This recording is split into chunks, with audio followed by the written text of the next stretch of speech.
Hi everyone, welcome back to our channel. In today's tutorial, I'm going to show you how to access Snapchat memories on Snapchat Web.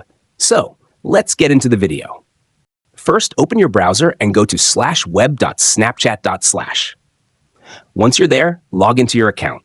Now that you're logged in, you might be looking for the Memories section, just like on your phone. Unfortunately, Snapchat Web does not have a direct way to access your memories. But don't worry, I'll show you an alternative method to retrieve them. Click on your profile icon in the top left corner. Navigate to Account Settings.